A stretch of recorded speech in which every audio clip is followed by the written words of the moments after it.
अकारण करुणावरुणालय परात्पर ब्रह्म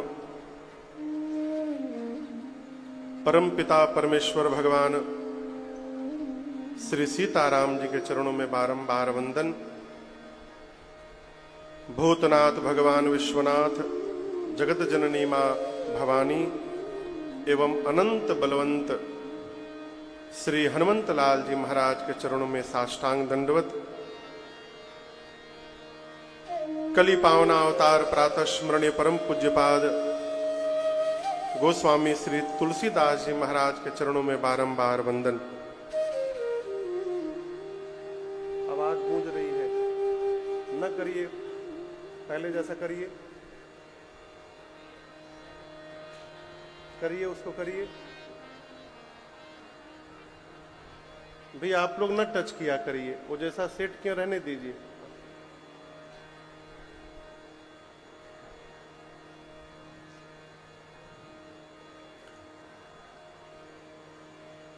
महाराष्ट्र के इस मुंबई शहर के गोरेगांव में श्री राम कथा समिति मुंबई के तत्वावधान में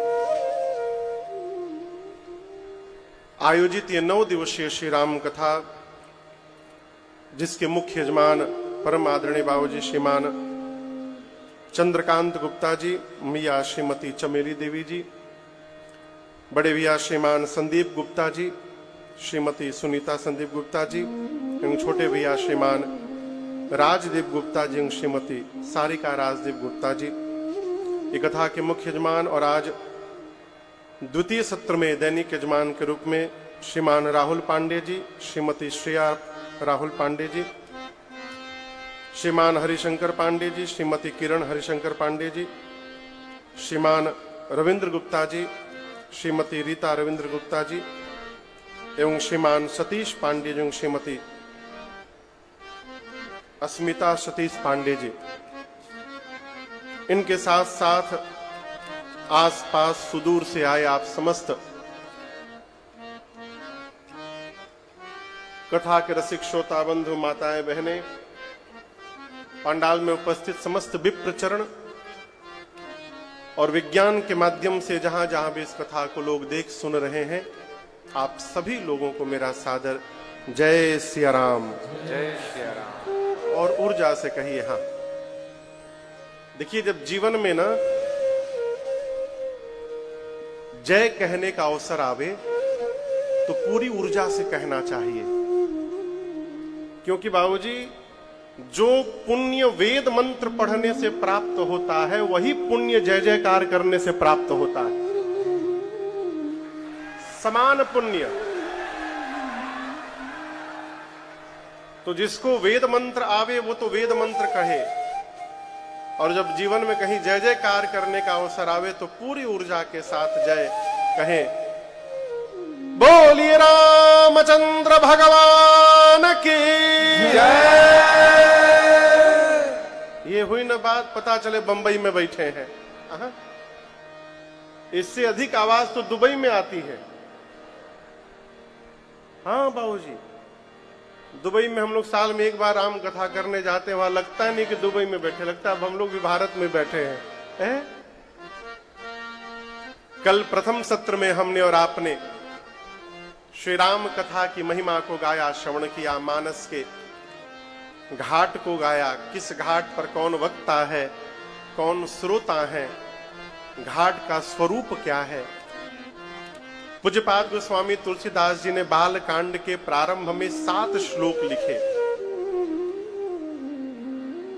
गणपति भगवान, सरस्वती जी, शंकर जी, मां पार्वती, हनुमान जी, वाल्मीकि जी, राम जी, सीता जी, सबको प्रणाम करते करते गुरु वंदना करते हैं। बंदो गुरु पद पदुम परागा, सुरुचि सुबास सरस अनुरागा।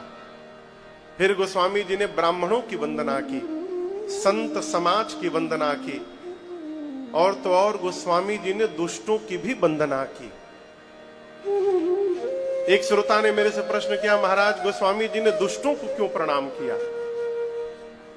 जो संत हैं उनको तो ठीक है, संत को दंडवत कर रहे हैं। जो संत नहीं है, जो दुष्ट प्रकृति के हैं, उनको बाबा ने क्यों प्रणाम किया?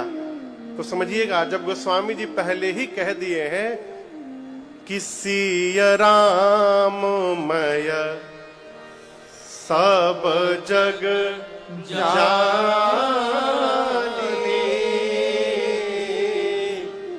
करऊं प्रणाम जोरी जुग पानी।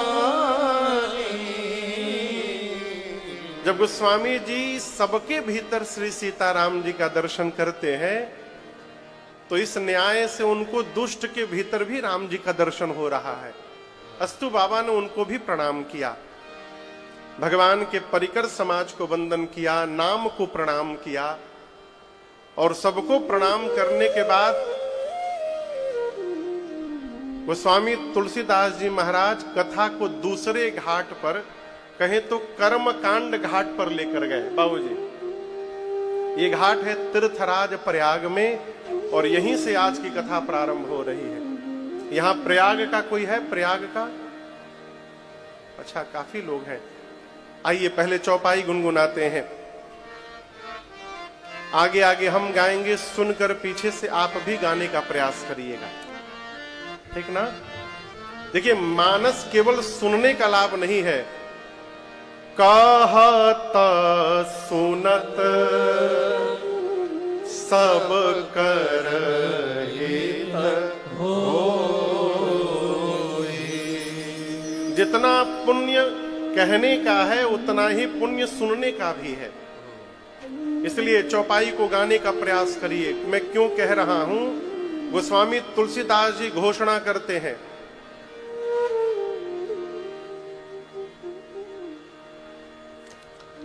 ये कागज दिखाई दे रहा है आपको? बोलिए, इस पर लिखा हुआ है। यदि कल्पना करिए इस सफेद कागज पर नीचे मैं अपना हस्ताक्षर करके आपको दे दूं तो आप क्या कर सकते हैं? कुछ भी कर सकते हैं, उस पर कुछ भी लिख सकते हैं। गोस्वामी तुलसीदास जी घोषणा करते हैं कि मेरे भीतर कविता लिखने की कोई पात्रता ही नहीं है। कौन कहेगा बाबूजी? जो LLPP है वो भी PhD की डिग्री लेके घूम रहा है। LLPP समझते हैं? लिख लोढ़ा पढ़ पत्थर। एक और डिग्री है GGMP। राजदीप भैया, GGMP माने घींच घांच के मैट्रिक पास।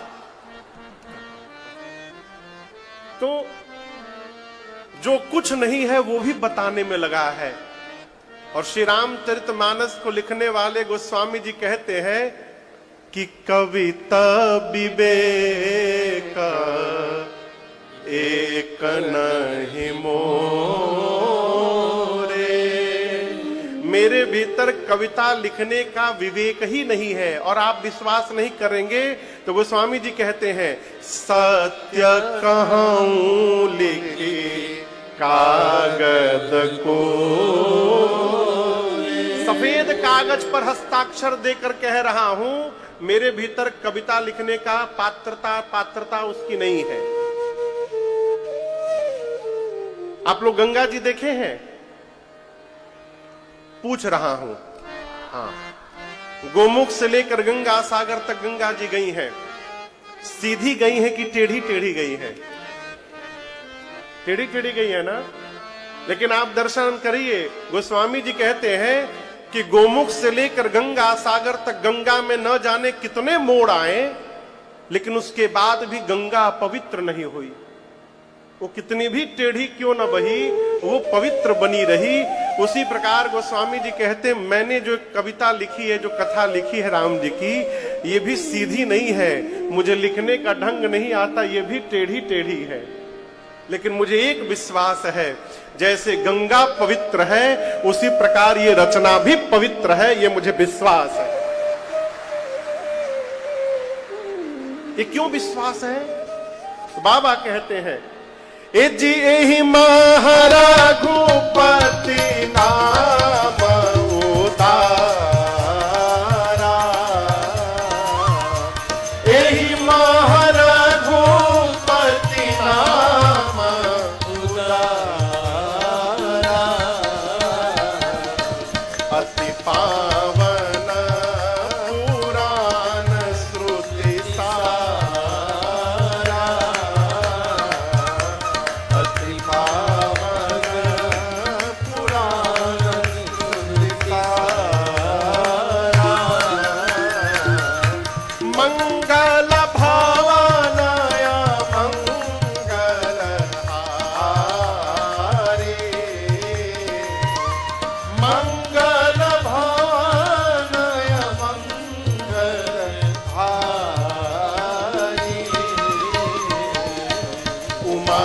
सहित जेहि जपत मुरारी, उमा सहित जेहि जपत मुरारी, उमा सहित जेहि जपत मुरारी, हाँ उमा सहित जेहि जपत मुरारी। गोस्वामी जी कहते हैं कि मेरी कविता टेढ़ी मेढ़ी है, परंतु मुझे विश्वास है ये पवित्र है। कारण क्योंकि श्री रामचरितमानस के प्रत्येक चौपाई में बाबा कहते हैं एहि माह रघुपति नाम उदारा। इस मानस के प्रत्येक चौपाई में श्री राम जी का नाम समाहित है। प्रत्येक पंक्ति में राम कैसे लिखते हैं बोलिए, अंग्रेजी में नहीं हिंदी में, र आ की मात्रा और म राम। आप मानस की कोई भी चौपाई उठा लीजिए, उसमें र मिलेगा, आ की मात्रा मिलेगी और म मिलेगा। कोई भी चौपाई उठा लीजिए, अभी जो चौपाई गाए उसी में देख लीजिए, एहि मह रघुपति नाम उदारा। चौपाई में 4 पाए होते हैं, 16 मात्राओं के। अभी एक ही पाया मैं बोला, उसी में नाम आया है, रघुपति आया है। नाम में आ की मात्रा म है, रघुपति में र है, र आ म राम। प्रत्येक चौपाई में आपको राम जी मिलेंगे। इसलिए जो यदि मानस की चौपाई को भी गुनगुना रहा है, उसके मुख से भी राम जी के नाम का उच्चारण होते जा रहा है। ये मानस का सिद्धांत है। इसलिए आगे आगे मैं गा रहा हूं, सुन के पीछे से आप गाइएगा। तीर्थराज प्रयाग बाबा कहते हैं भरद्वाज मुनि बसहि प्रयागा, भरद्वाज मुनि बसहि प्रयागा, तिन्हि राम पद अति अनुरागा, तिन्हि राम पद अति अनुरागा,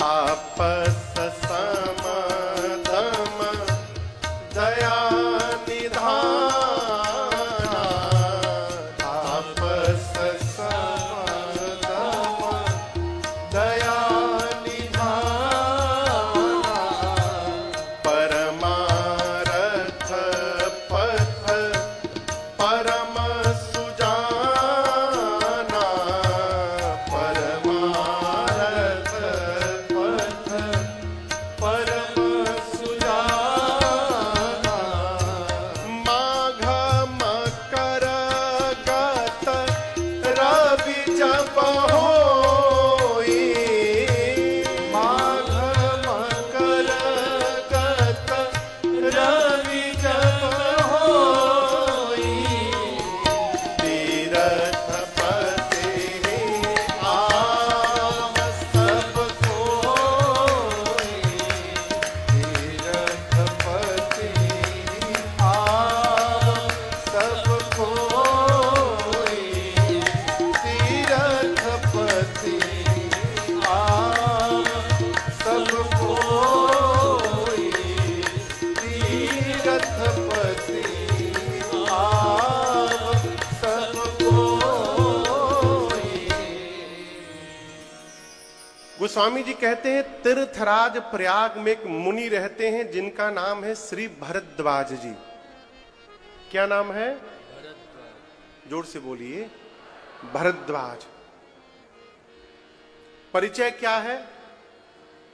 तिन्हि राम पद अति अनुरागा। गोस्वामी जी कहते हैं ये भरद्वाज जी श्री राम जी के चरण में अति अनुराग रखते हैं। ये इनका परिचय दिया। ये नहीं परिचय दिया कि इनके इतने आश्रम बने हुए हैं भारत में। आज के समय में तो जिसके जितने मकान, जिसके जितने आश्रम, उसकी उतनी प्रतिष्ठा। लेकिन हम आपसे एक निवेदन करें माई बाप, जीवन का वास्तविक परिचय यदि है, आप यदि सड़क पर चल रहे हैं और आपको कोई देख कर ये कहे कि ये देखिए भगवान के भगत जी जा रहे हैं, ये मनुष्य के जीवन का सर्वश्रेष्ठ परिचय है, ये अक्षुण परिचय है। कहा भरद्वाज जी राम जी के चरणों में अनुराग रखते हैं, प्रयाग में रहते हैं।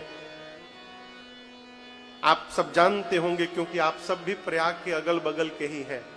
जौनपुर, मिर्जापुर, बनारस, ये सब प्रयाग के चारों तरफ के जिले हैं।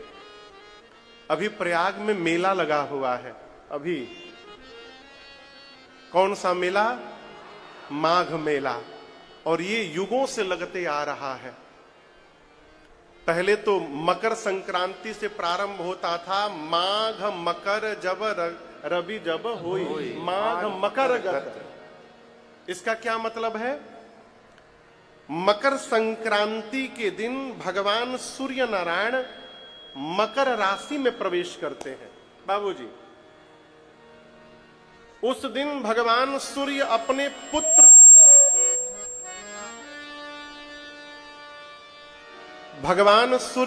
पुत्र शनि देव के घर में जाते हैं। और हम आपसे निवेदन करें, बाप और बेटे की थोड़ी बनती कम है।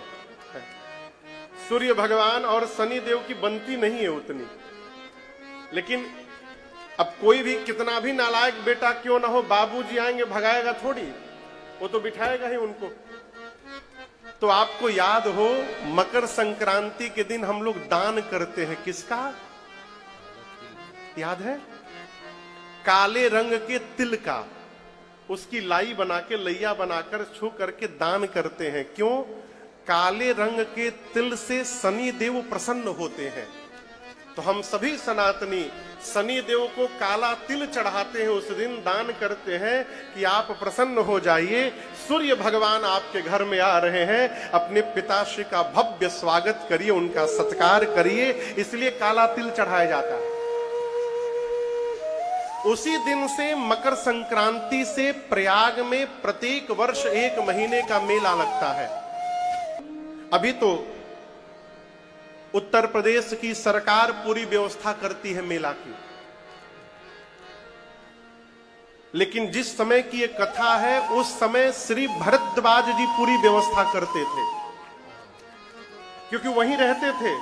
तो वो सभी मुनियों के लिए कि आप अपनी कुटिया यहां पर बनाइए, आप अपनी कुटिया वहां बनाइए, सबकी व्यवस्था भरद्वाज जी करते थे। और जब मेला समाप्त होता था तो सारे मुनि भरद्वाज जी से मिल करके कि आपने बड़ी दिव्य व्यवस्था की हमारी, अब विदा करिए, हम अपने आश्रम जा रहे हैं। तो 1 माह रहने के बाद जब सभी ऋषि मुनि अपने आश्रम लौटने लगे, तो उन मुनियों में एक मुनि है जिनका नाम है याज्ञवल्क्य। क्या नाम है? जोर से बोलिए, बहुत टेढ़ नाम है। शुद्ध लिखने जाइए यदि हिंदी में, तो य में आ की मात्रा या, ज्ञ, व, आधा ल, आधा क और य। शुद्ध उच्चारण करिए तो जिभ्ये टेढ़ हो जाएगी। याज्ञवल्क्य। गोस्वामी जी बोले इतना टेढ़ नाम है इनका, नाम को और सरल करो। तो गोस्वामी जी कहते हैं, जाग बलिक मुनि परमा विवेकी। गोस्वामी जी याज्ञवल्क्य जी को कहते हैं जाग बलिक मुनि, परम विवेकी हैं। जब उन्होंने भरद्वाज जी से विदा मांगा तो भरद्वाज जी पांव पकड़ लिए, कहे मुनिवर सब जा रहे हैं, आप न जाइए। अभी आदर पूर्वक रोका, अपने आश्रम में ले जाकर बिठाया, उनका पांव पखारा, उनका पूजन किया और बोले मुनिवर मेरे मन में एक संशय है, और मैं जानता हूं कि मेरे संशय को आपको छोड़कर कोई दूर नहीं कर सकता है। याज्ञवल्क्य ऋषि पूछे, क्या संशय है आपको? और मैं आपको बताऊं, जब आप संशय सुनिएगा तो आपको भी हंसी आएगी। मालूम है भरद्वाज जी ने क्या पूछा? प्रभु, राम कवन प्रभु पूछा तो क्या कहा राजदीप भैया जी? राम जी कौन है? क्या पूछा? राम जी कौन है? आप में से कौन है जो राम जी को नहीं जानता? हाथ खड़ा करे। बाबू जी कोई हाथ नहीं उठा रहा है। और इतने बड़े महात्मा है कि कही रहे कि राम जी कौन है। और आगे सुनिए, कहते हैं एक राम जी को मैं भी जानता हूं, अयोध्या वाले महाराज श्री दशरथ जी के पुत्र राम। उनकी पत्नी सीता का हरण हुआ, उनको क्रोध आया, युद्ध में जाकर उन्होंने रावण का अंत कर डाला। उन राम जी को तो मैं जानता हूं। याज्ञवल्क्य ऋषि बोले, जब जान रहे हैं तो पूछ क्यों रहे हैं? भरद्वाज जी बोले, मुनिवर मेरा प्रश्न है कि जिस राम जी को मैं जानता हूं, क्या शंकर भगवान भी उन्हीं राम जी का नाम जपते हैं? कि शंकर जी जिनको दिन भर राम राम राम राम कहते हैं वो कोई और राम है, और मैं जिनको जानता हूं ये कोई और राम है। ये दोनों एक ही राम है कि दोनों अलग अलग राम है? आप बताइए, एक ही है कि अलग अलग है? हाँ, तो यदि आपको पता है तो क्या भरद्वाज जी को नहीं पता होगा? क्यों पूछा ऐसा प्रश्न? यहां दर्शन करिए। माई बाप, मैं परसों राजदीप भैया से गाड़ी में कह रहा था आते समय कि भैया, भगत वही है जो कोई भी बात करे तो उसमें से भगवान की कथा निकल के बाहर आ जाए। ये भक्त का लक्षण है। भक्त यदि जगत की भी चर्चा करता है तो उसमें कहीं ना कहीं भगवान खड़े होते हैं, और जो भगत नहीं है उसको कथा में लाके बिठा दीजिए, ऐसा प्रश्न पूछ देगा कि चलती हुई कथा बंद हो जाएगी। भरद्वाज जी के प्रश्न को सुनकर याज्ञवल्क्य ऋषि गदगद हो गए। कहते, मुनिवर, जाग बलि बोले मुंह सुखाए, जाग बलि बोले मुंह सुखाए, तुम ही विदित रघुपति प्रभु पाए, तुम ही विदित रघुपति प्रभु पाए, चाहूं सुने राम गुण गूढ़ा, चाहूं सुने राम गुण गूढ़ा, किन्हीं हूँ प्रश्न मनहु अति मूढ़ा, किन्हीं हूँ प्रश्न मनहु अति मूढ़ा, राम भगत तुम मन क्रम बानी, राम भगत तुम मन क्रम बानी, चतुराई तुम्हारी मैं जानी, चतुराई तुम्हारी मैं जानी,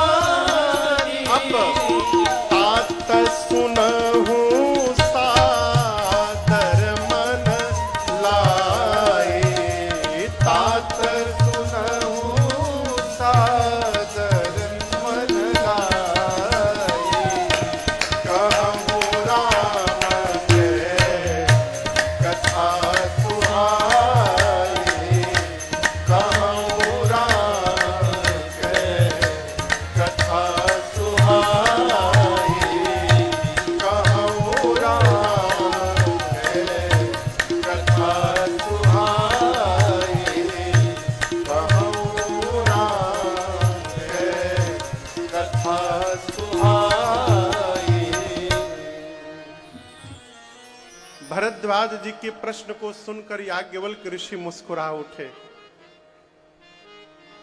कहे मैं आपकी चतुराई समझ गया मुनिवर। भरद्वाज जी पूछे कौन सी चतुराई? बोले आप राम जी की गूढ़ कथा सुनने के लिए मूढ़ बनकर के मेरे से प्रश्न पूछ रहे हैं, ये आपकी चतुराई है। आप समझ रहे हैं इस बात को जी? ये प्रसंग कह रहा है जीवन में यदि कुछ प्राप्त करना है तो उसके पहले अपने को रिक्त मानना पड़ेगा। रिक्त यानी खाली। जब तक आप ये नहीं समझेंगे कि हम खाली हो गए हैं तब तक कुछ भरने वाला नहीं है। और खोलकर यदि कहें तो अपने से विद्वान के आगे मूर्ख बनकर के बैठना चाहिए। विद्वान के आगे विद्वान बनिएगा ना तो कुछ प्राप्त होने वाला नहीं है। बाबूजी हम एक जगह कथा गा रहे थे, बहुत पहले की बात, 10 साल हो गया। तो कथा के बाद एक व्यक्ति आए कमरे में डायरी पेन लेकर और बोले महाराज आज 3 घंटे में आपने लगभग 10 गलत शब्द बोले हैं। वो बकायदे पूरा लिस्ट बनाए थे। आपने ये शब्द गलत बोला, ये गलत बोला, ये गलत बोला। वो जब हमको दिखाए तो हमको हंसी आ गई। तो बोले हंस क्यों रहे हैं? हमने कहा बाबूजी अमृत बह रहा था पंडाल में, आप अमृत छोड़कर गलती ढूंढने में 3 घंटा बर्बाद कर दिए। हम क्या बोले आपको? कई लोग ये भी देखने आते कि महाराज का गलत बोलत है, और वो पूरा समय गलती ढूंढने में निकाल देते हैं। जीव है हो बसर गलती का पुतला है, ये अक्सर हो ही जाती है। जीव है, जीव का स्वभाव है गलती करना। गलती ढूंढिएगा तो भगवानों में गलती दिखाई पड़ेगा, और अच्छाई ढूंढिएगा तो रावण के भीतर भी अच्छाई का दर्शन हो जाएगा। अपने से विद्वान के आगे ना मूर्ख बन के बैठिए, तब कुछ प्राप्त होगा जीवन में। और ये स्वभाव आएगा कैसे? केवल और केवल सत्संग से। देखिए कहां कैसे रहना है इसको विवेक कहते हैं। इसको क्या कहते हैं? जोर से बोलिए, विवेक। विवेक दुनिया के किसी भी विद्यालय यूनिवर्सिटी में मिलने वाला नहीं है। आप यदि बच्चे को इंग्लैंड पढ़ा दीजिए, अमेरिका पढ़ा दीजिए, जर्मनी, फ्रांस कहीं पढ़ा दीजिए, जानकारी तो मिल जाएगी, नॉलेज मिल जाएगा, परंतु विवेक नहीं मिलेगा। विवेक क्या है? विद्यालय से प्राप्त जानकारी का कहां प्रयोग करना है, यह विवेक है। आप क्या समझते हैं जितने टेररिस्ट हैं सब अंगूठा छाप है का? ये पढ़े लिखे नहीं है, ये भी तो यूनिवर्सिटी गए हैं, ये भी डिग्री लिए हैं, लेकिन जानकारी मिल गई, विवेक नहीं था, इसलिए उस जानकारी का गलत दिशा में प्रयोग होने लगा और वो आतंकवादी बन गए। तो ये विवेक कहां मिलेगा? गोस्वामी जी कहते हैं बालकांड में, बिनु सत्संग विवेक न होए, बिनु सत्संग विवेक न होए, राम कृपा बिनु सुलभ न सोए, राम कृपा बिनु सुलभ न सोए, राम कृपा बिनु सुलभ न सोए। गोस्वामी जी कहते हैं जीवन में जब तक सत्संग नहीं होगा तब तक विवेक प्राप्त होने वाला नहीं है। इसलिए कथा के दूसरे दिन फिर निवेदन करता हूं, अपने आइए तो आइए, लेकिन बच्चों को अवश्य लेकर आइए। याज्ञवल्क्य ऋषि बोले भरद्वाज जी से, मैं समझ गया आप मन से, वचन से और कर्म से राम जी के भक्त हैं, आपकी चतुराई मैं समझ गया है। चतुराई तुम्हारी मैं जानी। देखिए, जीवन में चतुर व्यक्ति कौन है? जो बिना किसी कारण के भगवत दर्शन का, संत दर्शन का, कथा श्रवण का, अनुष्ठान का, परमार्थ का रचना बना डाले, वो इस जगत में चतुर व्यक्ति है। उसको बाबूजी चतुर कहा गया। उत्तरकांड में तो गोस्वामी जी कहते हैं, जो भगवत नाम को ऑफिस में रहते रहते 2 मिनट राम राम राम राम राम राम फिर काम करने लगा, जो ऐसे कर रहा है वो सबसे अधिक चतुर व्यक्ति है। जो साधन में लगा हुआ है भगवत नाम के, वो चतुर व्यक्ति है। कहते, मैं आपकी चतुराई समझ गया, आप राम जी की कथा सुनना चाहते हैं। भरद्वाज जी, कथा तो सुनाऊंगा, लेकिन उसके बीच में एक दूसरी कथा सुना रहा हूं। कौन सी कथा?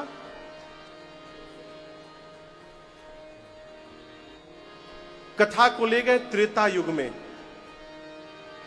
किस युग में?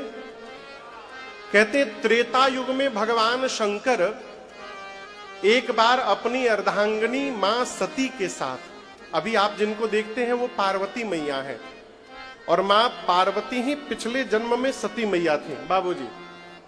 तो सती मैया के साथ भगवान शंकर त्रेता युग में कैलाश पर्वत से नीचे उतरे और दंडकारण्य में अगस्त मुनि के आश्रम में राम जी की कथा सुनने गए।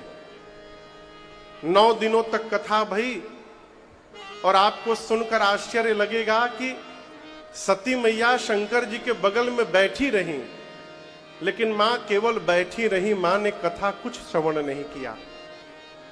क्यों नहीं सुना? जब शंकर भगवान गए तो अगस्त ऋषि उनकी आरती उतारने लगे।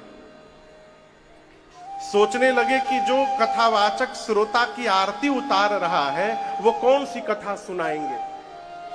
ऐसा भ्रम बैठा मन में उनके है कि वहां बैठकर भी मां कथा नहीं सुनी।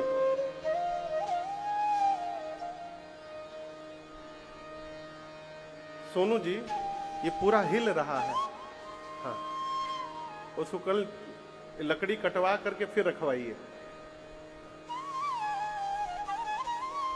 इधर कोई आए जाए ना भैया, वो प्लाई है ना, पूरा वाइब्रेट करके पूरा हिल रहा है एकदम। कल कटवा करके हम आके काट देंगे।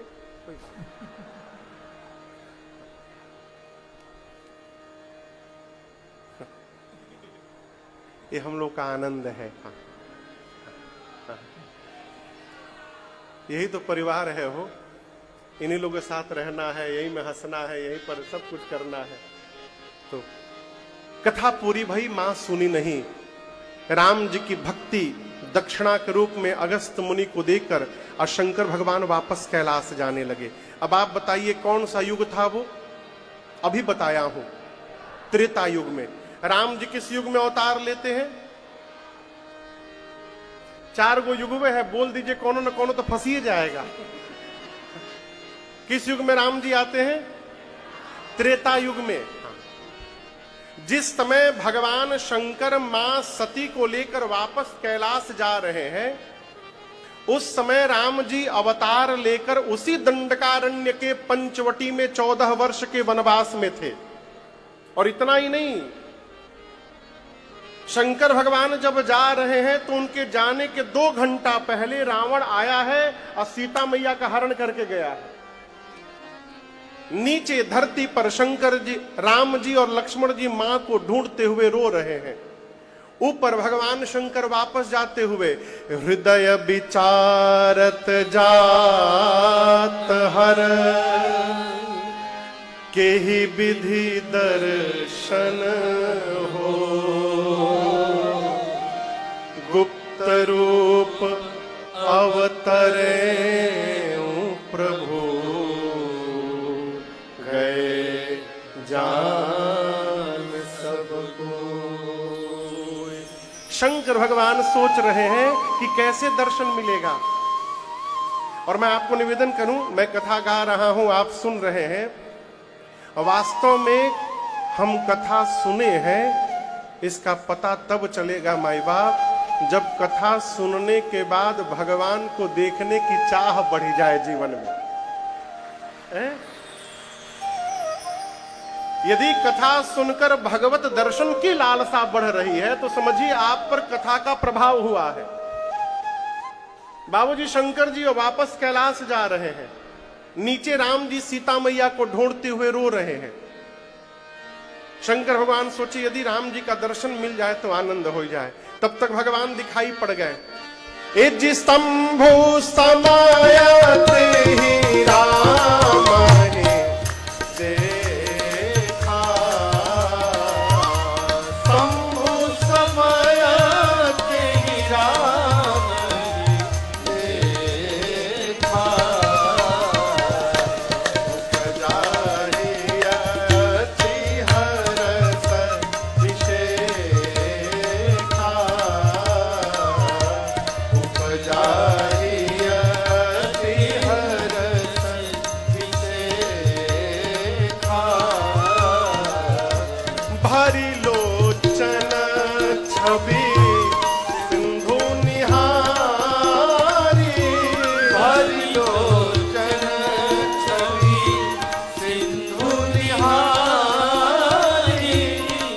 माया जाने नकीन चिन्हारी, कुछ माया जाने नकीन चिन्हारी। बोले जय सच्चिदानंद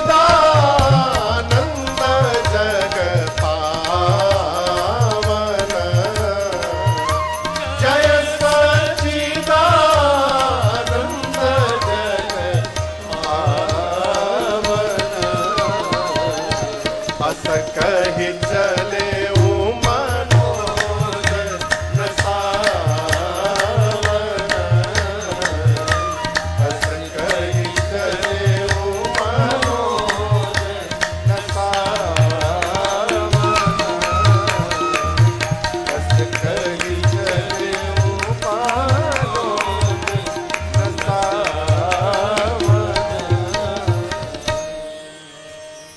अभी बाबा सोच ही रहे थे कि कैसे राम जी का दर्शन मिलेगा, तब तक शंकर भगवान को राम जी दिखाई पड़ गए। और हम आपको बतावें राम जी रो रहे हैं सीता मैया के लिए। राम जी और लक्ष्मण भैया दोनों रो रहे हैं। और बाबा ने जैसे राम जी को रोते हुए देखा, बाबा गदगद होकर डमरू बजाने लगे, शंकर भगवान नाचने लगे। अब यहां एक प्रश्न है संदीप भैया, एक प्रश्न है। आप जिसको प्राण के समान प्रेम कर रहे हो और यदि वो रोता हुआ दिखाई पड़ जाए तो आप नाचिएगा कि उदास होइएगा? रोएंगे, उदास हो जाएंगे। आप लोग क्या करिएगा? बोलिए, उदास होंगे। शंकर भगवान के भगवान है राम जी, और राम जी रो रहे हैं, लेकिन रोते हुए राम जी को देखकर शंकर जी न रोए न उदास हुए, डमरू बजा के नाचने लगे। बाबा गदगद हो गए। ऐसा क्यों किए? आपको उदाहरण दे रहा हूं। कल्पना करिए किसी पिता का बेटा किसी थिएटर में नाटक में हो, प्ले में रोल मिला हो बेटे को, और एक दिन पिता चला गया थिएटर में बेटे का प्ले देखने। मंच पर नाटक चल रहा है, उसका बेटा सामने अभिनय कर रहा है, और ऐसा अभिनय किया बेटे ने कि पूरे थिएटर में बैठे लोग रोने लगे उस सीन को देख करके। पूरा थिएटर रो रहा है। लेकिन हम आपको बताऊं, थिएटर तो रोएगा लेकिन लड़के का पिता नहीं रोएगा। वो जितने लोग रोएंगे वो उतना अधिक गदगद होगा। क्या अद्भुत नाटक किया मेरे बच्चे ने, सारे लोग रो रहे हैं, वो पिता गदगद होगा। उसी प्रकार जब राम जी रोने लगे तो शंकर भगवान भी गदगद हो गए। बोले वाह प्रभु, क्या अद्भुत नाटक कर रहे हैं आप, अद्भुत। ऐसा लग रहा है कि सही में प्रभु रो रहे। जय हो प्रभु। शंकर भगवान बोले, बोलिए सच्चिदानंद भगवान की जय। 3 बार जय जयकार किए सच्चिदानंद भगवान की। ऐसे ही जय जयकार होगा। हाँ। सच्चिदानंद भगवान की जय, सच्चिदानंद भगवान की जय, सच्चिदानंद भगवान की जय। 3 बार जय जयकार करके शंकर भगवान सती मैया के साथ आगे बढ़ गए। अब दर्शन करिए, बाबूजी कहीं जा रहे हो दोनों भैया के साथ में, अब बाबूजी यदि किसी को प्रणाम करे ना तो इन दोनों भैया को ये पूछने का अधिकार नहीं है कि पिताजी हम भी प्रणाम करें कि ना करें। इनको पूछना चाहिए कि करना चाहिए? करना चाहिए। पति किसी को प्रणाम कर रहा है तो पत्नी को ये नहीं सोचना है कि मैं करूं कि ना करूं। शंकर भगवान ने राम जी को जय सच्चिदानंद भगवान कह के प्रणाम किया और इसी प्रणाम ने सती मैया को भ्रम में डाल दिया। सती मैया बोली नहीं नहीं, इम्पॉसिबल, ये भगवान नहीं हो सकते। कहीं भगवान भी पत्नी के लिए रोते हैं? और ये राम जी यदि भगवान है तो इनको पता नहीं है कि मेरी पत्नी कहां है? नहीं, ये भगवान नहीं है। मैं शंकर भगवान, ये प्रभु भी किसको प्रणाम कर रहे हैं? पूरा जगत शिव को नमस्कार करता है और शिव ने आज एक जीव को प्रणाम किया है, वो भी सच्चिदानंद बोलकर। ये भगवान नहीं हो सकते। ऐसा भ्रम बैठा दिमाग में। शंकर भगवान समझाने लगे, देवी जिनकी कथा अगस्त्य मुनि ने हम लोगों को सुनाई, जिनकी भक्ति मैंने अगस्त्य मुनि को दक्षिणा के रूप में दी, ये मेरे वही इष्ट प्रभु श्री राम है, आप भी प्रणाम कर लीजिए। सती मैया कुछ नहीं की। अंत में शंकर भगवान थक गए। लाग न उर उपदेश जदपि कहो शिव बार बहु, बोले बिहसी महेश हरि माया बल जान जिय। यहां दर्शन करिए, बार बार समझाने के बाद भी सामने वाले की समझ में यदि बात न आवे। हमारे तो महाराज श्री कहते हैं, बाबू किसी को भी 3 बार समझाना चाहिए। कितनी बार? बोलिए। हाँ। समझने वाला 3 बार में ही समझ जाता है, और यदि 3 बार में भी नहीं समझ में बात आ रही है तो 4थी बार उनको न समझाइए, अपने को समझा लीजिए। क्या समझा लें कि अभी बिना भुगते समझने वाले नहीं है, अपने को समझा लीजिए। शंकर भगवान बार बार समझाएं, मां के समझ में बात नहीं आई। आवाज बाहर से आने लगी। हाँ, मां के समझ में बात नहीं आई तो शंकर भगवान ने कहा, देवी यदि आपके मन में इतना ही संशय है तो मैं कहता हूं, तो की न जाए परीक्षा ले हो, तो जाइए आप जाकर उनकी परीक्षा ले लीजिए। आप जब तक लौट कर नहीं आइएगा सती, मैं इसी बरगद के वृक्ष के नीचे बैठा रहूंगा, मैं कहीं जाऊंगा नहीं। आप जाइए परीक्षा लेकर के आइए। एक श्रोता ने मेरे से प्रश्न किया, महाराज शंकर भगवान सती जी को अकेले क्यों जाने दिए? वो भी साथ में चले जाते, परीक्षा लेने गई तो जा सकते थे, लेकिन बाबा जाएंगे नहीं। क्यों नहीं जाएंगे? सती मैया को संशय है कि ये भगवान नहीं है, और शंकर जी को विश्वास है कि ये भगवान है। आप कितना भी प्रयास कर लीजिए, संशय और विश्वास एक साथ में नहीं चल सकते। बाबा बैठ गए, कहे जाइए परीक्षा लेकर आइए। सती मैया गई और शंकर भगवान सोचने लगे, मेरे समझाने के बाद भी समझ में बात नहीं आ रही है। कई लोग हमको मिलते कहते हैं, महाराज हमारी तो घर में कोई सुनता ही नहीं है। हम उनसे कई बात कहते, जब शंकरो भगवान के नहीं सुना जा रहा है तो आप क्या है? सीता मैया का रूप बना के सती जी राम लक्ष्मण जी के आगे आगे चलने लगी। आपको बताऊं, श्री राम जी से पहले भैया लक्ष्मण जी ने सती जी को देख लिया। और देखते राम जी, लक्ष्मण जी मन में बोले ना ना ना ना, शी इज नॉट माई भाभी, ये मेरी भाभी तो ही नहीं। क्यों? लक्ष्मण जी बोले मेरी भाभी कभी भी भैया के आगे आगे नहीं चलती हैं, वो हमेशा भैया के पीछे पीछे चलती है। ये आगे आगे चल रही हैं।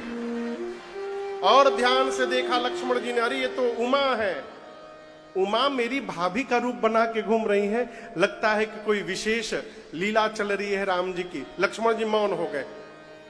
राम जी ने सती मैया को देखा तो राम जी अपने दोनों हाथ को जोड़े और बोले कि मैं दशरथ नंदन राम आपको प्रणाम करता हूं। इस पर भी सती मैया को समझना चाहिए कि कोई भी पति अपनी पत्नी को इस प्रकार प्रणाम नहीं करेगा। वो और निकट चली आई राम जी के। तब राम जी ने कहा, मां अकेले अकेले घूम रही है, बाबा कहां है? अकेले अकेले? आपको पता नहीं वन कितना भयानक है मां? सीता को मैंने थोड़ी देर के लिए अकेला छोड़ा, कोई हरण करके ले गया, आप भी अकेले घूम रही हैं। अब जैसे सती मैया ने वाक्य सुना न हो, सती मैया के पांव के नीचे से धरती खिसक गई। धरती खिसक गई। अपनी अज्ञानता का बोध हुआ कि अपनी अज्ञानता के कारण आज मैंने भगवान पर संशय कर लिया। निज अज्ञान राम पर आना, जगत पिता में सुत कर जाना। मैं शंकर कर कहा न माना, निज अज्ञान राम पर आना। एक शब्द कहे बिना सती मैया राम जी से उल्टे पांव शंकर भगवान के पास गई। जैसे बाबा के पास गई मां ने, शंकर भगवान ने मां को देखा तो बाबा मुस्कुराकर पूछे, भवानी लीन परीक्षा कवन विधि, कहू सत्य सब। आपको एक बात बताऊं, शंकर भगवान भी परेशान है कि वो विधि कौन सी है जिससे भगवान की परीक्षा हो जाए, उनको भी नहीं मालूम। इसलिए बाबा ने कहा कि सीधे विधि बताइए, किस विधि से आपने परीक्षण किया उनका। सती मैया तो सत्य बताने वाली है, परंतु जिस माया का रूप बनाया था उसी माया ने सिर पर आसन जमाया है, और उस माया के कारण मां के मुख से असत्य निकल गया और सती मैया बोल पड़ी, प्रभु आप परीक्षा कह रहे हैं,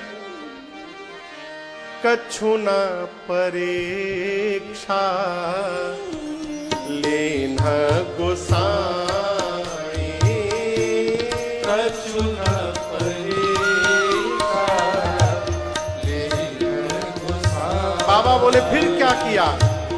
कीन्ह प्रणाम तुम्हारे ही नाई, कीन्ह प्रणाम तुम्हारे ही नाई। तब शंकर देख्यूं धरि ध्याना, तब शंकर देख्यूं धरि ध्याना, सती जो कीन्हा चरित सब जाना, सती जो कीन्हा चरित सब जाना,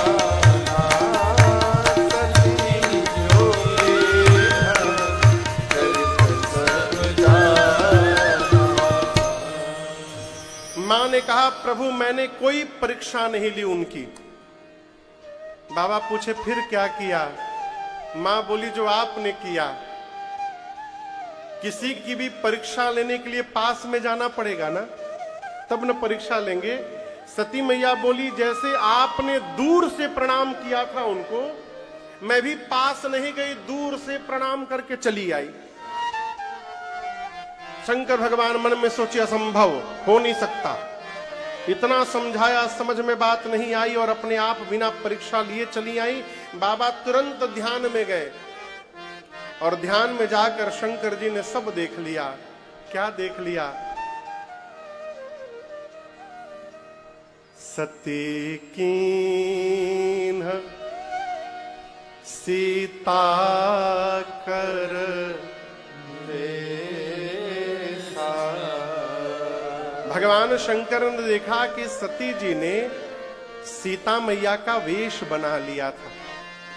और आपको बताऊं, बाबा को बड़ा कष्ट हुआ, बहुत दुख हुआ। लेकिन यहां इस पूरे प्रसंग में जो सबसे मूल विषय है, मैं आपसे निवेदन करूं, कल्पना करिए आपके साथ यदि ऐसी घटना घट जाए तो आप सामने वाले में दोष देखेंगे कि नहीं देखेंगे? मैं पूछ रहा हूं बाबूजी कि मैं कहा मेरे से झूठ कहा जा रहा है, आप दोष देखेंगे ना? लेकिन इस पूरे प्रकरण में शंकर भगवान ने सती जी का दोष नहीं देखा। शंकर भगवान कहते हैं मन में कि मेरी सती मेरे से झूठ नहीं बोल सकती, लेकिन आज सती जी ने बोला है, शंकर जी जानते हैं। तो बाबा कहते हैं मन में कि मेरी सती ने मेरे से झूठ नहीं बोला है, ये राम जी की माया ने मेरी सती से झूठ कहलवाया है। इसमें सती का कोई अपराध नहीं है। प्रेरी सती ही जही झूठ कहा। ये कथा कह रही है कि यदि हम दोष देखना बंद कर देंगे ना, तो हमारा भी संबंध जीवन पर्यंत बना रहेगा, वो कभी समाप्त नहीं हो सकता। संबंध समाप्त ही होता है दोष दर्शन से। इतनी बड़ी घटना के बाद भी शंकर जी ने दोष नहीं देखा। कहते हैं ये राम जी की माया ने झूठ कहलवा दिया है। लेकिन अब समस्या क्या है? शंकर भगवान सोचते हैं कि जब जब सती मेरे सामने सन्मुख आएंगी, मुझे यही स्मरण में आएगा कि सती ने मेरी मां का रूप बनाया था। और जिसको देखने के बाद मां याद आएगी, उसके साथ मैं गृहस्थ धर्म का निर्वाह कैसे करूंगा? इनका त्याग नहीं कर सकता हूं, प्रिया है, अब इनके साथ गृहस्थ आश्रम में रह नहीं सकता हूं, भक्ति कलंकित होगी मेरी। अब ऐसा मन में द्वंद्व आया भगवान शंकर के। बाबा ने तुरंत राम जी के चरणों का स्मरण किया और मन में संकल्प कर लिया, एहि तन सती ही भेट मोहि नाहि, शिव संकल्प के न मन माही, शिव संकल्प के न मन माही, शिव संकल्प के न मन माही। चलत गगन भय गिरा सुहाए, जय महेश भले भगति दृढ़ाई, जय महेश भले भगति दृढ़ाई, जय महेश भले भगति दृढ़ाई।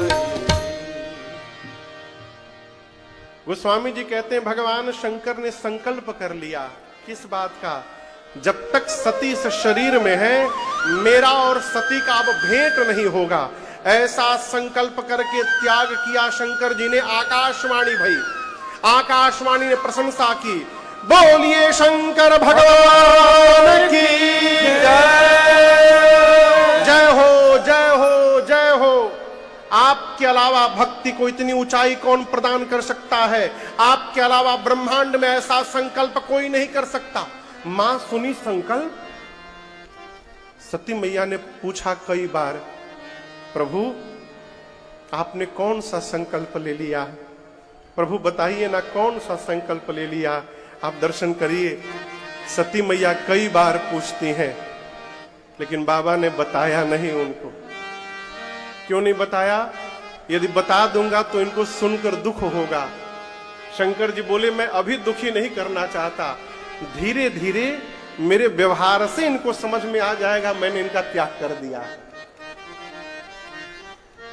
जब कहने वाली बात कड़वी हो ना, तो वहां मौन हो जाना चाहिए, नहीं बोलना चाहिए।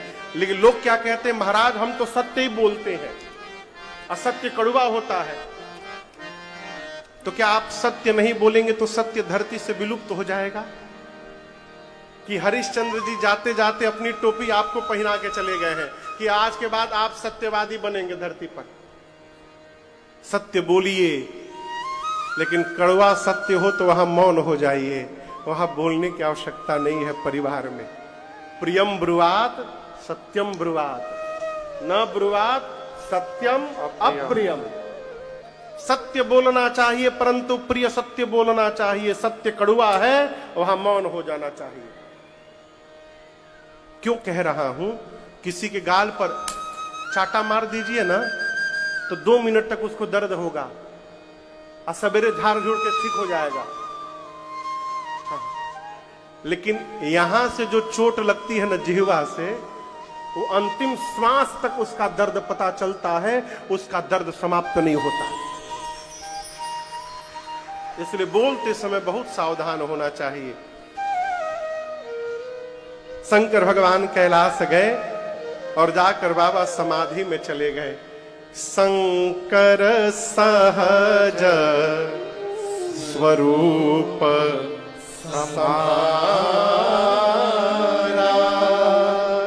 लागी समाधि अखंड भगवान शंकर कैलाश में जाकर सहज रूप में आ गए, सहज स्वरूप में आ गए। सामान्य अर्थ तो यह है कि बाबा का सहज रूप है समाधिस्थ होना, लेकिन इसका विशेष अर्थ है बाबूजी, शंकर भगवान कैलाश में गए और सहज रूप का ध्यान किए। कौन सहज रूप? मेरे राम जी के सहज स्वरूप का ध्यान किए। जैसे बाबा ने राम जी के सहज रूप का संहार किया, हृदय में राम जी के रूप का दर्शन किया, दर्शन मिलते बाबा समाधिस्थ हो गए, समाधि में चले गए। और कितने दिन समाधि में रहे? बोलिए बोलिए, कोई आइडिया?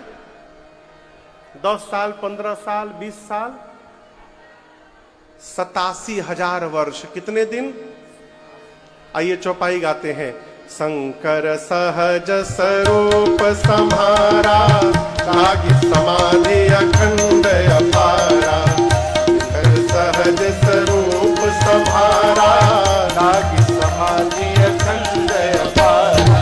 बीते संबत सहस 87, तजी समाधि शंभु अविनाशी। बीते संबत सहस 87, तजी समाधि राम नाम शिव सुमिरन लागे, जाने सती जगतपति जागे। राम नाम शिव सुमिरन लागे, जाने सती जगतपति जागे। 87,000 वर्ष के पश्चात भगवान शंकर समाधि से बाहर आए और जगने के बाद भगवान शिव के मुख से जो पहला शब्द उच्चारित हुआ, राम राम तेहि सुमिरन कीन्हा। राम राम का उच्चारण करने लगे। राम नाम शिव सुमिरन लागे। जाने सुनते मां सती समझ गई कि प्रभु जग गए हैं। सती मैया ने जाकर शंकर जी को बंधन किया। क्या किया? बोलिए, बंधन समझते हैं ना? प्रणाम किया। आपको निवेदन करूं, माताओं को लेट करके प्रणाम नहीं करना चाहिए। कई माता जी लोग इतनी भक्ति में डूब जाती हैं कि धरती पर लौटा जाती हैं दम मछली नहीं। और माताओं को निषेध किया गया है, माताओं को दंडवत नहीं करना चाहिए। और जिन बेटियों का विवाह नहीं हुआ है, जिन बहनों का विवाह नहीं हुआ है, कितने भी बड़े महात्मा क्यों न हो, उनका पांव नहीं छूना चाहिए। दूर से ही केवल हाथ जोड़कर ऐसे प्रणाम करना चाहिए। और जिनका विवाह हो गया है, बैठ करके चरण स्पर्श करके प्रणाम करना चाहिए। ये विधि है। अब पुरुष को जिसको दंडवत करना चाहिए, वो वाईफाई प्रणाम करने लगा।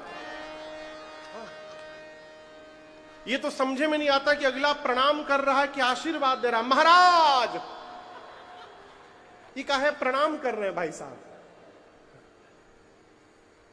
मां ने जाकर प्रणाम किया शंकर जी को। पार्वती जी को देखिएगा, शंकर जी की बाईं ओर बैठी रहती हैं। लेकिन आज शंकर जी ने सती जी को बाईं ओर नहीं बिठाया। कहां बिठाया? सन्मुख शंकर आसन दीना। बाबा ने मां को अपने सन्मुख बिठाया। क्यों? वाम भाग में बैठने का अधिकार खो चुकी हैं सती मैया। सामने बिठाकर शंकर जी लगे कथा सुनाने, इसलिए कि 87,000 वर्ष से अकेली हैं, बहुत दुख सहा होगा। इनके जीवन के दुख को कम करने का एक ही उपाय है भगवान की कथा। तो शंकर जी लगे कहन हरि कथा रसाला। और दर्शन करिए, कथा चल रही है और इसी मध्य सती मैया के पिता का नाम है दक्ष। क्या नाम है? दक्ष। ब्रह्मा जी ने दक्ष को 2 बार प्रमोट किया, प्रमोशन दिया। एक बार तो प्रजापति बनाया, उनके साथ कई प्रजापति बनाए गए, और जब बहुत सारे प्रजापति बन गए तो उन्हीं प्रजापतियों में से दक्ष को सभी प्रजापतियों का राजा बना दिया। दक्ष ही कीन प्रजापति नायक। जैसे अभी आपके कॉरपोरेशन का इलेक्शन है ना मुंबई में, तो उसमें काउंसिलर चुने जाएंगे। काउंसिलर होता है ना इधर, काउंसिलर होंगे और उसके बाद उन्हीं में से मेयर बनेगा कोई, यही ना? पहले काउंसिलर बनते हैं, वार्ड के काउंसिलर, और उन्हीं काउंसिलरों में से किसी एक को मेयर बनाया जाता है। उसी प्रकार ब्रह्मा जी ने बहुत सारे प्रजापति बनाए, उसमें से दक्ष भी हैं, और बाद में दक्ष को सभी प्रजापतियों का राजा बना दिया। और गोस्वामी जी कहते हैं जैसे बड़ा पोस्ट मिला दक्ष को, अभिमान आ गया हो। ये पोस्ट के संग में अभिमान भी आवत है, फ्री में, बाई 1 गेट 1 फ्री। जो इलेक्शन के पहले भाई कोई उम्मीदवार हो तो बुरा ना मानेगा, इलेक्शन का माहौल है। इलेक्शन के पहले जो, इलेक्शन के बाद आप दिया बाती लेके ढूंढते रह जाइएगा, दिखाई नहीं पड़ेगा कोई। हम अपने यहां की बात कर रहे हैं। हम जहां कलकत्ता में रहते हैं, हमारे यहाँ के जो विधायक जी हैं, उस साल में केवल 1 दिन दिखाई देते हैं। इलेक्शन के समय एक बार रैली करने आते हैं, उसके बाद 5 साल वो दिखाई नहीं देते। खुलेआम मंच से बोल रहा हूं मैं। कहो दिखाई दिए क्या आज तक? कभी नहीं दिखाई देते। अधिकार मिलने के बाद अभिमान होता है, और यदि अभिमान से बचना चाहते हैं तो मंत्र याद रखिएगा। जीवन में कुछ भी प्राप्त हो जाए, हमेशा ये मानते रहिए कि ये भगवान की कृपा से प्राप्त हुआ है, अधिक अभिमान नहीं होगा। जहां दिमाग में बैठा कि हमारे मेहनत का परिणाम है, अरे हमसे अधिक मेहनत वहां पर लेबर करता है, सड़क पर बैठा हमसे आपसे अधिक मेहनत करता है वो। अभिमान से बचना है तो मंत्र जपते रहिए, ये महामंत्र है। कुछ भी हो जाए, हरि कृपा है, भगवान की खूब कृपा, आनंद आ गया, खूब कृपा। आपको बताऊं भैया, एक राजा का मंत्री था, वो कोई भी काम हो जाए ना तो कहता था भगवान की बड़ी कृपा, खूब दिव्य हुआ, आनंद हो गया, यही कहता था वो। एक बार राजा अपने मंत्री के साथ शिकार खेलने गया। शिकार खेलते खेलते राजा जब बाण चलाया ना, तो बाण के पिछले भाग से राजा की ये उंगली इतनी कट के अलग हो गई, उसकी ये उंगली कट के निकल गई। जब उंगली कट के निकल गई तो मंत्री बोला आनंद आ गया, आनंद आ गया, अद्भुत कृपा भगवान की, खूब आनंद हुआ, क्या दिव्य। राजा बोला मेरी उंगली कट गई, कह रहा है आनंद आ गया, मारो इसको। राजा उसको पकड़ के लेकर गया राजधानी और बोला इसको जेल में डालो। लेकिन जब वो जेल में जा रहा था मंत्री ना, फिर बोला भगवान की बड़ी कृपा, आनंद हो गया है, मैं जेल में जा रहा हूं, खूब कृपा भगवान की। राजा बोला ये पागल हो गया। वो जेल में जाके बंद हो गया, उपचार हुआ, उंगली तो कट गई राजा की, अब उसी तरह ठीक हुआ। 1 साल बाद राजा फिर शिकार पर निकला अकेले, और इस बार गया शिकार खेलने तो दैव संयोग कहिए, वन में जंगल में आदिवासियों ने उसको पकड़ लिया राजा को। अब पकड़ के लेके चले गए, हुम्बा हुम्बा डुम्बा डुम्बा बुम्बा बुम्बा करते सब जंगली लोग, आदिवासी सब लोग लेके गए उसको। लेकर उसको बांध के रख दिए। अब वो अपने हुला हुला भगवान को प्रसन्न करने के लिए, आदिवासी लोग देवता को अपने प्रसन्न करने के लिए मनुष्य की बलि देने वाले थे। तब तक राजा भेटा गया था। अब राजा को खूब नहलाकर, वो जंगल वाला कपड़ा पहनाकर और तिलक उलक लगाकर, खाना वाना खिला करके ले जाकर सुला दिए काटने के लिए गर्दन। राजा बोला अब तो गया मैं। और सब हुम्बा हुम्बा बुम्बा बुम्बा हुला हुला सब बोल रहे हैं, सब आदिवासी। जैसे उठाया तलवार गर्दन काटने के लिए, तब तक उन आदिवासियों के गुरु की दृष्टि गई, राजा की उंगली कटी हुई है। बोला रुको रुको रुको, क्या हुआ? बोला ये मनुष्य तो खंडित है, ये पूर्ण मनुष्य। पिता के घर में उत्सव है, यदि आपकी आज्ञा हो जाए तो मैं भी दर्शन करने चली जाऊं। शंकर जी बोले देवी बुलाया नहीं गया है। यद्यपि पिता के घर, मित्र के घर, सदगुरु के घर और स्वामी के घर 4 स्थान पर बिना बुलाए जाना चाहिए, लेकिन देवी यदि अपमानित करने के लिए जानबूझकर नहीं बुलाया गया है तो मैं कह रहा हूं तहां गए कल्याण न हो, वहां जाने पर कल्याण नहीं होगा, मत जाओ। शंकर भगवान फिर मना करते रहे, सती मैया नहीं मानी।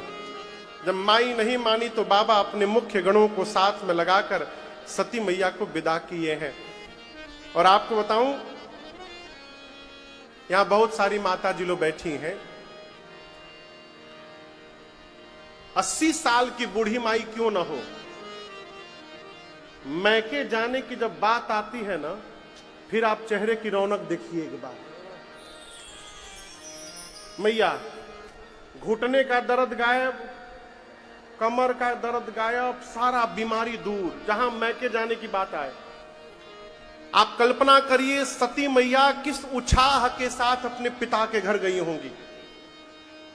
लेकिन आपको आश्चर्य होगा, आज पिता के घर में किसी ने सती मैया की ओर देखा तक नहीं। क्यों नहीं देखा? दक्ष ने मना किया है। आ गई और किसी ने उससे बात भी कर लिया तो मैं उसको देख लूंगा बाद में, डर के मारे कोई देख नहीं रहा है। लेकिन आपको बताऊं,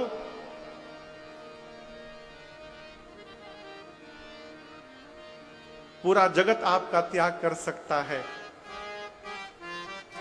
लेकिन आपको जन्म देने वाली मां आपका त्याग नहीं कर सकती। ये कड़वा सत्य है। किसी ने कहा कि दुनिया छूट जाती है तो दुख होता है,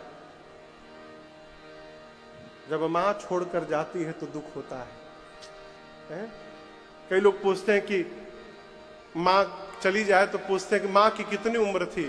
किसी भी बच्चे से उसकी मां की उम्र न पूछिए कि मां की कितनी उम्र थी, ये पूछिए मां की कितनी जरूरत थी अभी।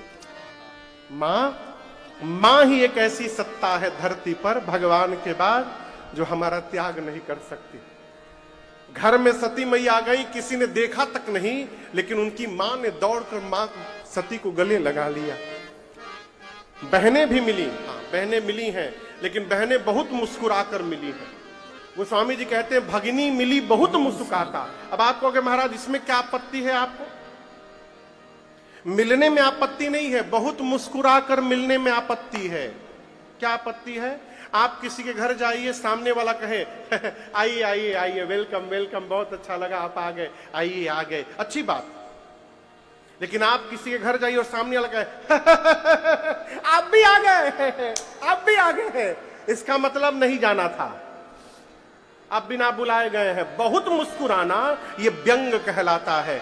उनकी बहनें बहुत मुस्कुराकर मिली। सती मैया अपनी मां से अनुमति लेकर यज्ञ मंडप की परिक्रमा लगाती हैं और दर्शन मिला कि सभी देवताओं का आवाहन हुआ है, छोड़ मेरे पति रुद्र का। पिता के घर में पति का अपमान मां सती बर्दाश्त नहीं कर पाई। गोस्वामी जी कहते मां सती का पूरा शरीर क्रोध में भड़क उठा।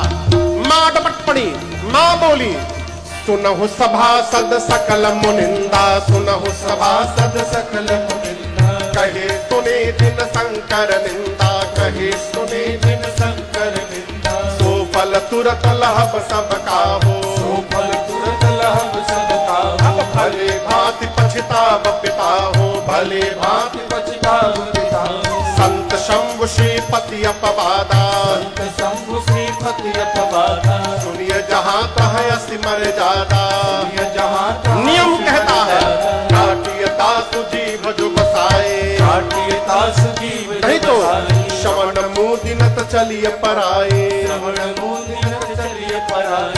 जगदात्मा महेश पुरारे, जगदात्मा महेश आज पुरारी। जगत जनक सबके हितकारे, जगत जनक सबके हितकारी। पिता मंद मत निंदत ते, पिता मंद मत निंदत तेहि। दक्ष शुक्र संभव यह देहि, दक्ष शुक्र संभव यह देहि। तजिहौ तुरत देहत ही हेतु, तजिहौ तुरत देहते हेतु। उर्धरि चंद्र मौल वृष केतु, उर्धरि चंद्र मौल विष्टेतु। अस कहि जोग यगिनी तन जारा, अस कहि जोग यगिनी तनु जारा। भयौ सकल मख हाहाकारा, भयउ सकल मख हाहाकारा। भयौ सकल मख हाहाकारा।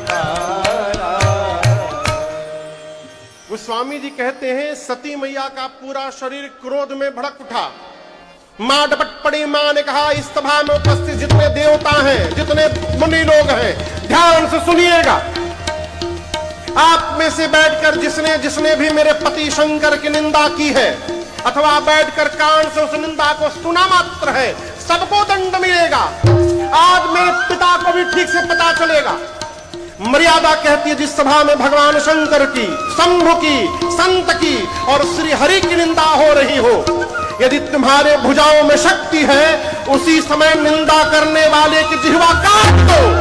यदि शक्ति नहीं है तो कान बंद करके चले जाओ। मेरे पति केवल मेरे पति नहीं है, शंकर जगत के पिता हैं और आज इस मंदमती मेरे पिता ने मेरे पति का अपमान किया है। आज के बाद पूरी सभा सुन ले, मैं इस दक्ष की बेटी के रूप में जीवित नहीं रहूंगी। इतना कह के सती मैया ने दाहिने पांव के अंगूठे से शरीर में योगाग्नि को प्रज्वलित कराया और मां ने अपने आप को जलाकर वहीं पर भस्म कर दिया।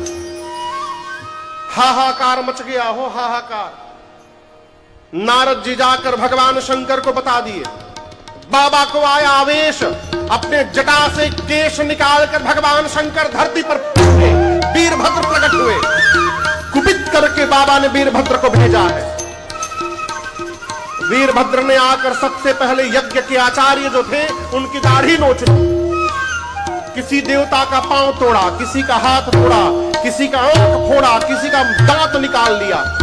दक्ष के सर को पकड़ा वीरभद्र ने हाथ से घुमाया और घुमा के धड़ से सिर को उखाड़ कर ले जाकर अग्निकुंड में यज्ञ की पूर्णाहुति कर दी। रुद्र गणों ने पूरा यज्ञ विध्वंस कर दिया। ये कथा कहती है, ध्यान से सुनिएगा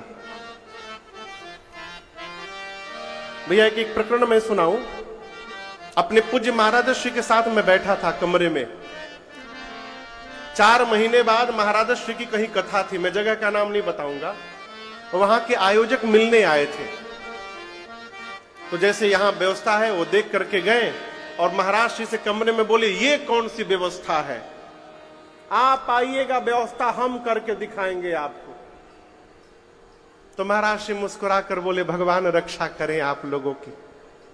तो वो तो समझे नहीं, वो चले गए। तो मैं पूछा सरकार आपने ये क्यों कहा भगवान रक्षा करे आपकी?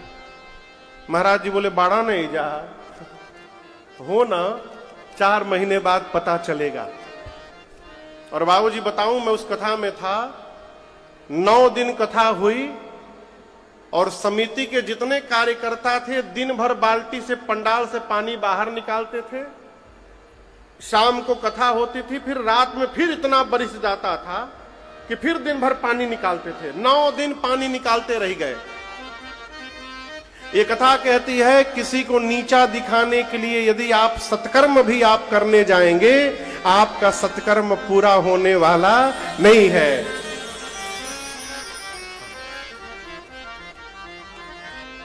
शंकर जी के बाराती आ गए सब पीछे, देखिए बूम बूम बज रहा है।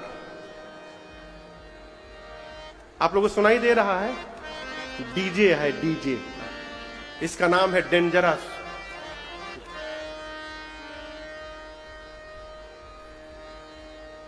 सती मैया ने शरीर को शांत किया है। मरते समय सती मैया ने राम जी से वरदान मांगा, प्रभु जन्म जन्म शिव पद अनुराग। सती मैया ने कहा, प्रभु अगले जन्म में भी मैं शंकर जी के ही चरणों की दासी बनूं, इसके अलावा मुझे कोई वरदान नहीं चाहिए आपसे। राम जी ने कहा, तथास्तु, ऐसा ही होगा। और इसी वरदान के कारण सती मैया का शरीर शांत हुआ और उनका अगला जन्म हिमांचल महाराज के घर में पार्वती मैया के रूप में हुआ है। आइए एक बार पूरी ऊर्जा के साथ बोलिए पार्वती मैया की जय। नारद जी पहुंचे हिमांचल जी के घर में। हिमांचल जी ने उनका स्वागत किया, पांव पखारा, पूजन किया, दिव्य आसन पर बिठाया। अब पार्वती जी को बुलाकर कहा, मुनिवर आप तो त्रिकालदर्शी हैं, तनिक मेरी बिटिया की हाथ की रेखा देखकर बताइए तो इनमें क्या क्या दोष गुण लिखा है। नारद जी पार्वती जी का हाथ लिए और मुस्कुरा कर बोले, महाराज आप दोष पूछ रहे हैं, लेकिन मुझे जो दिख रहा है, सुता तुम्हारे सकल गुण खानी। आपकी बेटी समस्त सद्गुणों की खान है। नोट करिए महाराज, आपके बेटी का नाम उमा होगा, अंबिका होगा और भवानी होगा। महाराज आपके बेटी के नाम से संसार की सभी स्त्रियां अपने जीवन में पातिव्रत धर्म का पालन करेंगी। महाराज आपके बेटी का सौभाग्य अखंड बना रहेगा। महाराज आपकी बेटी की सदैव जय जयकार होगी, पूजा होगी, और आपके बेटी के कारण आपकी भी जय जयकार होगी और कीर्ति बढ़ेगा आपका। हिमांचल जी बोले कि महाराज, नारद जी कोई दोष नहीं है बेटी में। नारद जी एक बार दोबारा फिर देखे, बोले बेटी में तो दोष नहीं है, हाँ इधर थोड़ा सा इनके जो पति होने वाले हैं ना, उनमें दिखाई दे रहा है। क्या होगा? जोर से बोलिए। अगुण। अगुण मतलब बाबूजी, अगुण मतलब हाँ ठीक, यही जो बाबूजी बोले जिसमें कोई गुण न हो, यही हिमांचल भी समझ गए थे। लेकिन नारद जी ये नहीं बोले। देखिए, बात वो नहीं होती जो कही जाती है, बात वो होती है जो सुन के समझ ली जाती है। नारद जी बोले आपके बेटी का पति अगुण होगा। नारद जी कहना चाहते अगुण यानी सत रज तम, तीनों गुणों से परे होगा, त्रिगुणातीत होगा। हिमांचल का समझ गए, उसमें कोई गुण नहीं होगा। नारद जी बोले आपके बेटी का पति अमान होगा। अमान यानी मान सम्मान से परे। देखिए, पूरी धरती पर जितना इजी पूजा शंकर भगवान का है, किसी देवता का नहीं है। कोई महल नहीं चाहिए बाबा को, पेड़ के नीचे रख दीजिए, बाबा गदगद आनंद में थे ही नहीं। उदासीन होगा, संशय रहित होगा। हिमांचल जी सर पर हाथ रख लिए, बोले नारद जी अभी अब बर्दाश्त नहीं कर पा रहा हूं मैं। नारद जी बोले असली तो बताया ही नहीं हूं अभी। बोली अब का बचा है? बोले आपका जो बेटी का जो पति होगा, जोगी जटिल काम मन नागन अमंगल अस स्वामी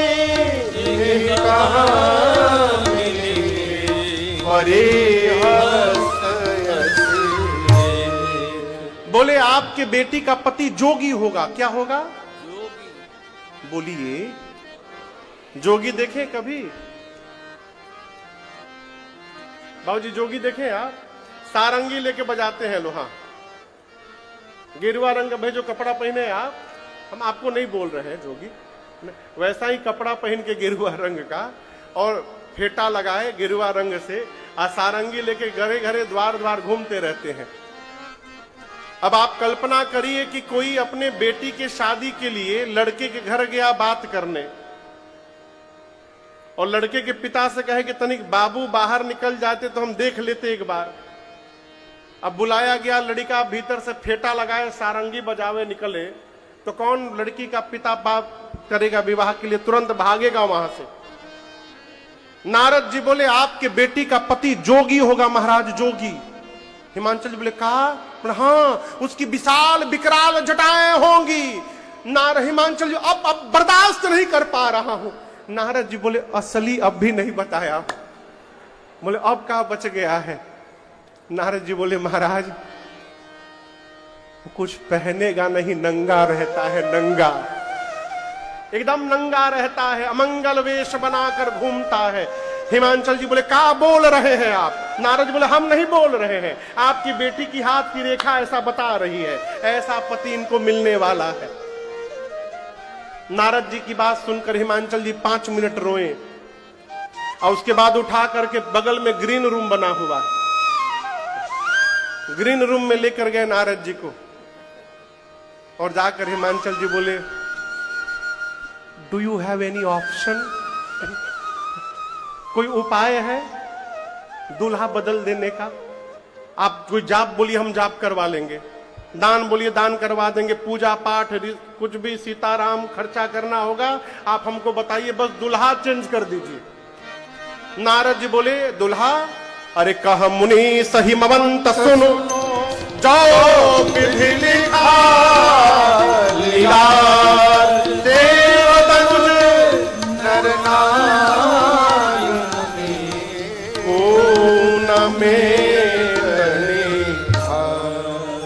मेरे पिता ब्रह्मा जी ने आपकी बिटिया की ललाट पर जैसी रेखाएं खींच दी हैं, कोई मिटा नहीं सकता उसको। दूल्हा तो ऐसा ही मिलेगा महाराज, लेकिन हम आपको एक बात बताने आए हैं कि जो मैंने दूल्हे का लक्षण बताया है, ये सारे लक्षण पूरे ब्रह्मांड में केवल एक के भीतर पाए जाते हैं। और वो कौन है? आप बोलिए, शंकर भगवान। बोले यदि आपकी बेटी का विवाह शंकर जी से हो गया ना महाराज, आपकी बेटी का कल्याण हो जाएगा। हिमांचल जी बोले होगा कैसे? नारद जी बोले भावी उमेटे सकहि त्रिपुरारी, भावी उमेटे सकहि त्रिपुरारी, जो तप करे कुमारी तुम्हारी, जो तप करे कुमारी तुम्हारी, यद्यपि पर अनेक जग माही, यद्यपि पर अनेक जग माही, परंतु यही कह शिव तजी दूसर नाही, कह शिव तजी दूसर नाही, यही कह शिव तजी दूसर नाही, कह शिव तजी दूसर नाही। नारद जी बोले यदि आपकी बेटी पार्वती जी तपस्या करेंगी तो भगवान शंकर इनको अवश्य प्राप्त होंगे। पार्वती मैया सुनी, और मां ने उसी छोटी अवस्था में वन में जाकर मैया ने इतना कठोर तप किया है, हजारों वर्ष तक। उनकी तपस्या को देखकर आकाशवाणी हुई। आकाशवाणी ने कहा हे भवानी जी, आपकी मनोकामना पूरी हो गई, आपका मनचाहा वर आपको प्राप्त होगा। आपके माता पिता बुलाने आए तो घर लौट जाइएगा। इधर भगवान शंकर सती मैया के जाने के बाद वैराग्य में आ गए, कैलाश से निकलकर घूमने लगे। कहीं राम जी की कथा सुनाई पड़ती तो वहां जाकर वेश बदलकर बैठकर सुनने लगते। कहीं भगत जी लोग मिल जाते तो वहां बिठाकर राम जी की कथा सुनाते। एक दिन राम जी प्रकट हो गए शंकर जी के आगे और कहे बाबा आप हमको प्रेम करते हैं। शंकर जी बोले प्रभु ये पूछने की बात है, तो हम जो मांगेंगे आप हमको देंगे बाबा। शंकर जी बोले आज्ञा करिए प्रभु। तब राम जी ने मांगा कि जाई विवाह हो शैलज यह मोहि। इस प्रसंग में मैं आपको निवेदन करूं, राम जी शंकर जी को आदेश नहीं दे रहे हैं कि आप जाकर विवाह करिए, आदेश नहीं दिए। क्या कर रहे हैं?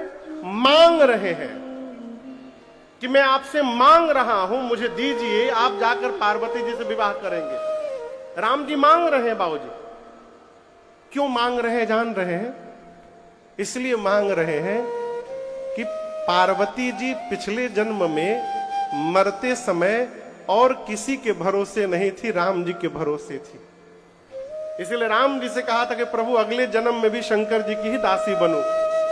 राम जी कहना चाहते हैं कि जो जगत के समस्त आशाओं को छोड़कर मेरे भरोसे हो जाता है, उस जीव के लिए यदि मुझे कहीं हाथ भी फैलाना पड़ जाए ना, मैं पीछे हटने वाला नहीं हूं, मैं मांगने को तैयार हो जाऊंगा। ये उसका प्रमाण है। इसलिए केवल एक ही साधे सब सधे, सब साधे सब